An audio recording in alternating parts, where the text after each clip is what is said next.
கழுதை கெட்டால் குட்டிச்சுவர் என்ற பழமொழிக்கு எதிராக கழுதையை தன் வருமானமாக மாற்றி கழுதை பாலை விற்பனை செய்து வரும் ஒரு உழைப்பாளியின் திறமை குறித்து ஒரு தொகுப்பை பார்க்கலாம். ஒரு லிட்டர் மாட்டுப்பால் 40 ரூபாய்க்கு விற்கப்படும் நிலையில் கழுதை பால் ஒரு சங்கு 100 ரூபாய்க்கு விற்பனை செய்யப்படுகிறது என்றால் நம்ப முடிகிறதா? நவீன மருத்துவ முறைகள் எத்தனை வந்தாலும் கிராமப்புறங்களிலும் சரி, நகர்ப்புறங்களிலும் சரி, பாரம்பரிய மருத்துவ குணங்கள் கொண்ட கழுதை பாலின் மீதான மக்களின் நம்பிக்கை இன்னும் குறையவில்லை.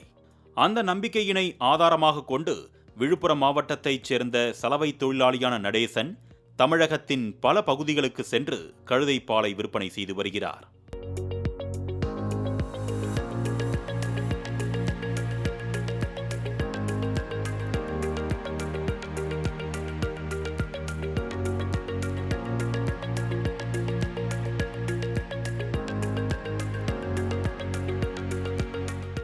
தற்பொழுது தென்காசி மாவட்டம் சங்கரன் கோவில் பகுதியில் முகாமிட்டுள்ள இவரிடம் பெற்றோர்கள் கழுதை பால் வாங்கி குழந்தைகளுக்கு கொடுத்து மகிழ்கின்றனர். 2 கழுதைகளுடன் மிதிவண்டியில் கிராமங்களில் உலாவரும் இவர் தனது முன்னோர்கள் சலவை தொழிலுடன் சேர்த்து காலம் காலமாக கழுதை பால் விற்கும் பணியில் ஈடுபட்டு வந்துள்ளதாக தெரிவித்துள்ளார். கழுதை பால் கொடுத்தா சின்ன பிள்ளைகளுக்கு ரொம்ப நல்லது. சீரடிக்காமல் இருக்கும், பசி கொடுக்கும், செரிமானம் கொடுக்கும், நோய் எதிர்ப்பு சக்தி நல்லது, சளி இரும்புகள் நல்லது, இந்த கம்பளை நல்லது, எந்த ஒரு நோயும் முன்னதும் வராமல் இருக்கும். எல்லாரும் வாங்கி சாப்பிடுங்க, மக்கள் ரொம்ப நல்லது. பார்ப்பதற்கு லாபகரமான தொழிலாக தெரிந்தாலும் இதன் பின்னால் பல சவால்களை சந்திப்பதாக தெரிவிக்கும் அவர், ஒரு நாளைக்கு ஒரு கழுதையிடம் இருந்து அதிகபட்சமாக 200 முதல் 500 மில்லி லிட்டர் பால் மட்டுமே கிடைப்பதாகவும், ஒரே இடத்தில் இருந்தால் தினமும் பால் விற்காது என்பதால் தினமும் புது புது ஊர்களை நோக்கி பயணிப்பதாகவும் அவர் தெரிவித்தார். மேலும் கழுதைகளுக்கு தீவனம், தங்கும் இடம் மற்றும் மருத்துவ பராமரிப்பு செலவுகள் நாளுக்கு நாள் அதிகரித்து வருவதாகவும் அவர் கூறினார். கழுதை பால், நல்ல கழுதை பால் என ஒலிபெருக்கியின் மூலம் கிராமம் கிராமமாக சுற்றி வரும் இவர் வீட்டு வாசலில் கழுதைகளிடம் இருந்து சுட சுட பால் கறந்து வாடிக்கையாளர்களுக்கு வழங்கி வருகிறார்.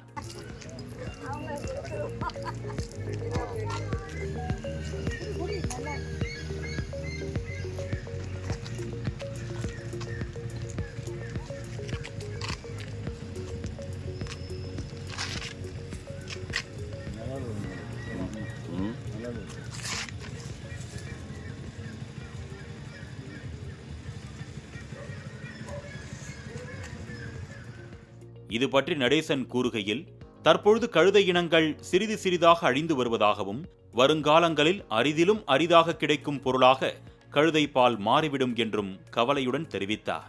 நவீன மருத்துவ முறைகள் எத்தனை வந்தாலும் கிராமப்புறங்களிலும் சரி, நகர்ப்புறங்களிலும் சரி, பாரம்பரிய மருத்துவ குணங்கள் கொண்ட கழுதை பாலின் மீதான மக்களின் நம்பிக்கை இன்னும் குறையவில்லை. காரணம், அறிவியல் ஆய்வுகளின்படி விலங்கு இனங்களிலேயே மனித தாய்ப்பாலின் சத்துக்கும் நோய் எதிர்ப்பு சக்திக்கும் மிக நெருக்கமாக இருக்கும் ஒரே பால் கழுதை பால் தான் என்று நிரூபிக்கப்பட்டுள்ளது. குறிப்பாக பிறந்து சில மாதங்களான குழந்தைகளுக்கு ஏற்படும் சளி, இருமல், மாந்தம் மற்றும் வயிற்றுப்போக்கு போன்ற பிரச்சனைகளுக்கு இது சிறந்த இயற்கை மருந்தாக கருதப்படுகிறது. மேலும் முதியவர்களுக்கு ஏற்படும் மூட்டு வலி, ஆஸ்துமா மற்றும் தோல் சம்பந்தமான நோய்களுக்கும் இது நல்ல மருந்தாக இருப்பதாக அறியப்படுகிறது. இந்த கழுதைப்பால் உடம்புக்கு நோய் எதிர்ப்பு சக்தி, அதுக்கடுத்து பார்த்தீங்கன்னா இது அபூர்வமாக கிடைக்கக்கூடியது. அதாவது எங்கேயுமே கிடைக்காது. அது வரும்போது நாங்கள் வாங்கி கொடுப்போம். இது வாங்கி நீங்கள் ஒரு சங்கு கொடுத்தாலே குழந்தைக்கு நல்ல ஆரோக்கியம், நோய் எதிர்ப்பு சக்தி இருக்கும்.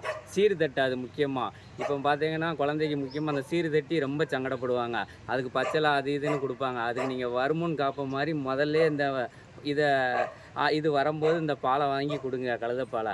இது உடம்புக்கு ரொம்ப நல்லது. சின்ன பிள்ளைங்க ஆரோக்கியமாக இருக்கும்.